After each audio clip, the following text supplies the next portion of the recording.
Have you ever had a prospect where everything seemed good, it was all on track, and then after you reveal your price, the prospect says something like, "This is too expensive"? What is your approach next? In this video, I'm going to show you the 7 keys to handling the "this is too expensive" objection. Check it out. Number 1, determine how you got here. It's so important to not just accept that if your prospects are consistently saying this is too expensive, that it's not actually something that you were doing early on in the conversation. If you're finding that you're getting this objection a lot, it's time to start to think about your entire sales process and what led you to this point. Because a lot of times prospects say this is too expensive as a cover for the fact that, you know what, they're really not that interested or they're not seeing the value in what you're offering. Because if a prospect doesn't see value in your offer, they're naturally going to think that your offer is too expensive.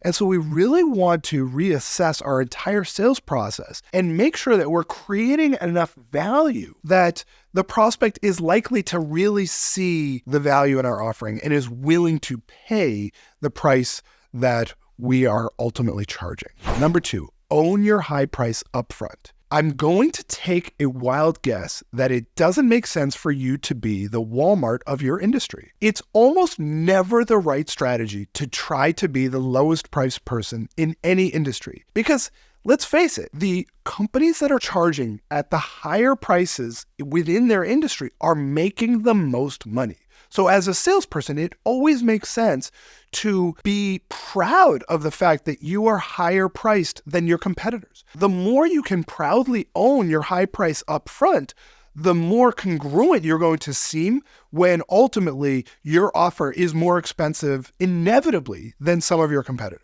You do not want to be haggling around price. You do not want to be competing with the low-cost competitors that are in your industry. Own your high price. This is a mindset shift just as much as it is a tactical shift. Be confident in the fact that you are at the top of the price scheme within your industry. Number 3, remember that 20% must be DQed. So this is a really powerful concept that I think takes a lot of pressure off of salespeople. I always break down prospects into 3 buckets. On one bucket are the prospects that absolutely want to buy on value. They're willing to pay the highest prices. They want the most value.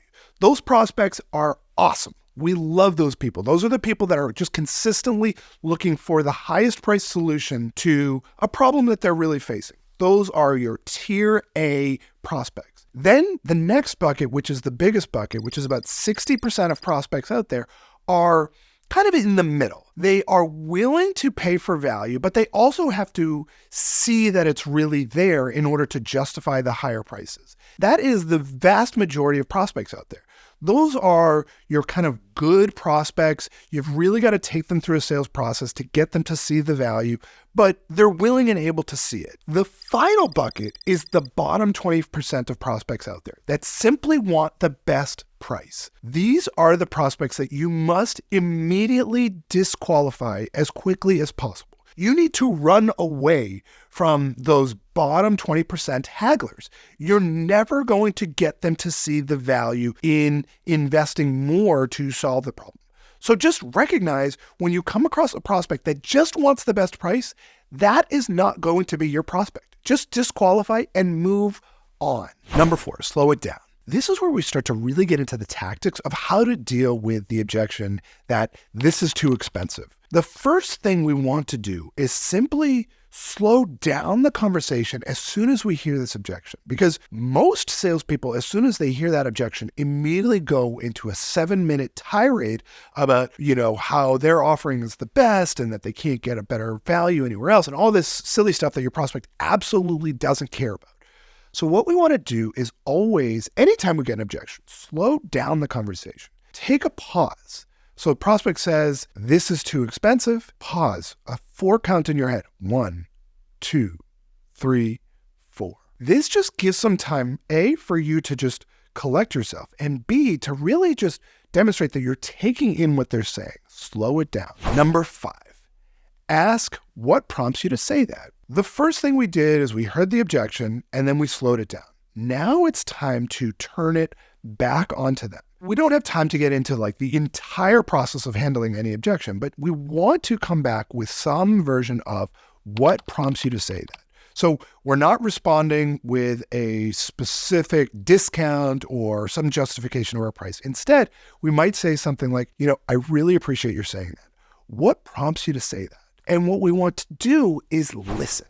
We want to hear why they believe what we're offering is too expensive. And the more you can get them talking during the point of an objection, the more control you have in the conversation. So the first actual response to any objection is always a question to get them to at least unpack why they believe something is the case. Because we don't know, right? They may think that it's too expensive because they've already talked to 7 other people and we are like the single most expensive. Or they may just say, you know what?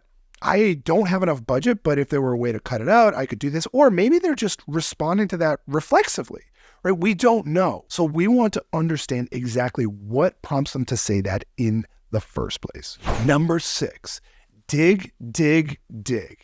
It is so important that we understand exactly why they have a particular concern. And again, this is true of any objection. The best salespeople, the data shows time and time again, are digging when they're getting objections. They're responding with a question and they're really listening to the prospect, trying to understand what's going on.